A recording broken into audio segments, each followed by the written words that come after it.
Hello, Tahila here, and I wanted to just share with you some quick tapping techniques that you could teach your children. I highly recommend you doing it with your child when you're teaching them every time, over and over, because it helps you to regulate, and they learn more by modeling than what they do by just hearing the information. I know you get auditory processing where children learn better by hearing, but this is now a multiple approach where they get to see, hear, and participate in the learning experience, which makes sure that they'll have it close by in their memory for them to use at any stage, whether it be at school or at a friend's house or at home when they need it.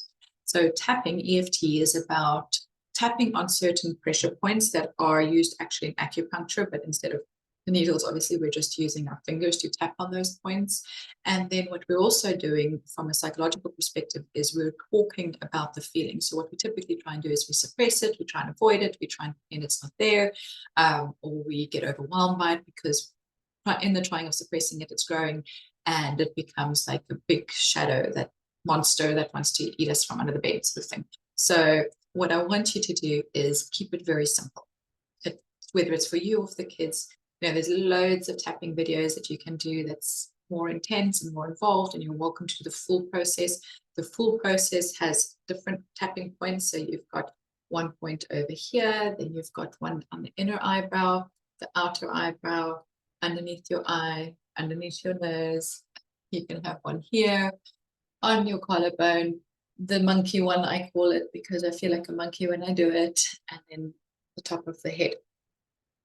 You can do it one round of it. You can take a bit longer on each point, depending on the situation. You really don't have to follow don't get caught up in the exact strategy. You can skip points, it doesn't matter.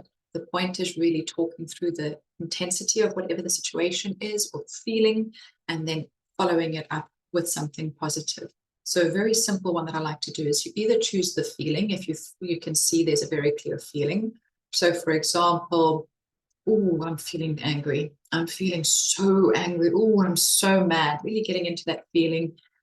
I'm really mad right now. The situation has got me so angry. I really do feel angry. Luckily, feelings are just messages. Messages pass. Messages have come to tell us something, but they don't need to stay. And I know I'm going to be okay.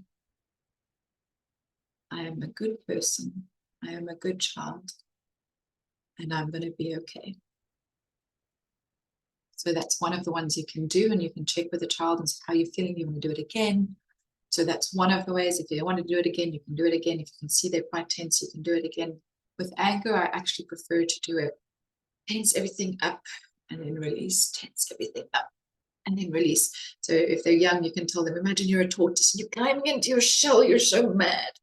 And then you want to shoot out of your shell. Just try to soften, release. Climbing into your shell. Doing that a few times before you're tapping, just so that there's a physical release of that energy. And then you can do it with any feelings. It can be, I'm so sad. I'm really so sad. I'm so scared. This is really scary. You can pick any emotion. But most adults I know don't have a very big emotional vocabulary. They don't know what they're feeling a lot of the time. So even if you don't have a specific word for it, if you're not sure what they're feeling, if your child could be frustrated or sad or not sure what's going on, let's say they had a fight with their sibling, you can use that as well. You can be like, even though this wasn't a nice thing, I didn't like that at all. It was not nice. It was yucky. It was horrible. I really didn't like that. That wasn't nice. I did not like that. I know I'll be okay though. Feelings are just messengers, and they pass. I know I'll be okay. I am okay. I will be okay. I am a good child. We all learn. We all make mistakes. I am a good child. So you can use it like that.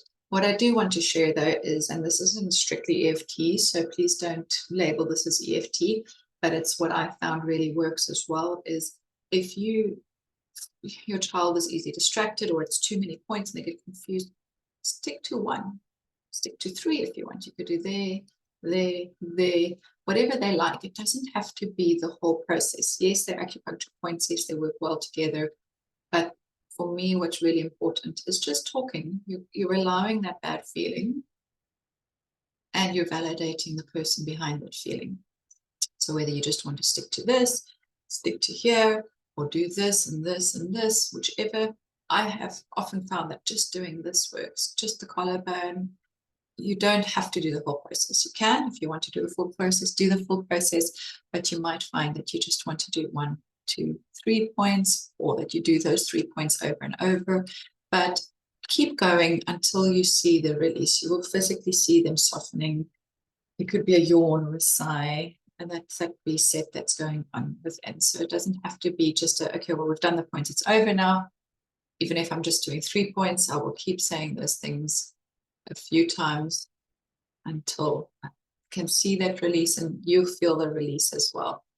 And yeah, to keep it as simple as possible, but you don't need to have all the words. Stick to one place. The other thing I want to add is you can do this, if the child's at school and they don't want to do it in front of their friends, but they feel they need it, they can ask to go to the bathroom, they can do it in the bathroom.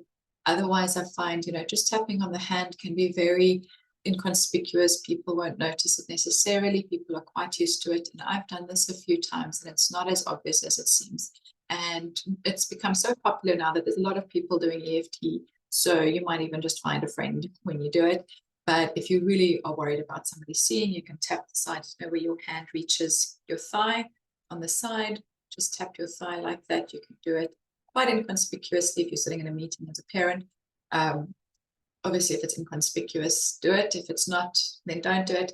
And then the other part is you can even tap your fingers like this. And like I say, this isn't strictly EFT, so don't blame them or, take it on with them. This is just techniques that I've found based on the tapping that I've seen worked, that I've seen also works. I hope this helps. I'm wishing you all the best. And if you've got questions or it does work and you want to share, please drop a comment below. Bye.